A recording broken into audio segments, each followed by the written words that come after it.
За шүүхээс Чингис хаан банкнаас нийгмийн даатгалын сангийн мөнгөн хөрөнгийн үлдэгдэл 101.7 тэрбум төгрөгийг хүүгийн орлогын 1.8 тэрбум төгрөгийн хамт буюу нийт 103.57 тэрбум төгрөгийг гаргуулж нийгмийн даатгалын ерөнхий газарт олгохоор шийдвэрлсэн.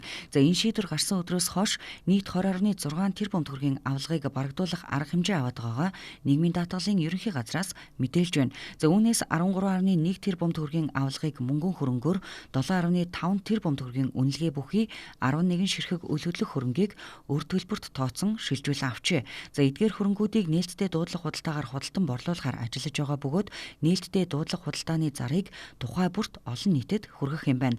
За мөн Капитал банкны эрх хүлээн авахчаас нэхэмжилсэн 104.2 тэрбум төгрөгийг гаргуулж нийгмийн даатгалын ерөнхий газарт олгохоор шийдвэрлснээс өнөөдрийг хүртэл 46.6 тэрбум төгрөгийг гаргуулan авчээ. Үүнээс 15.1 тэрбум төгрөгийг мөнгөн хэлбэрээр 31.5 тэрбум төгрөгийн үнэлгээ бүхий 88 үйл хөдлөх хөрөнгийг өр төлбөрт тооцсон шилжүүлэн авснаас 12 тэрбум төгрөгийн 62 үйл хөдлөх хөрөнгийг дуудлага худалдаагаар борлуулсан байна. За ингээд Чингис хаан болон Капитал банкудаас шилжүүлэн авсан нийслэлийн 6 дүүрэг Булган, Өмнө Говь аймагуд дахь үйл хөдлөх хөрөнгө байруудыг иргэд энэхүү нээлттэй дуудлага худалдаа болох үед идэвхтэй оролцож худалдан авах боломжтой юм байна.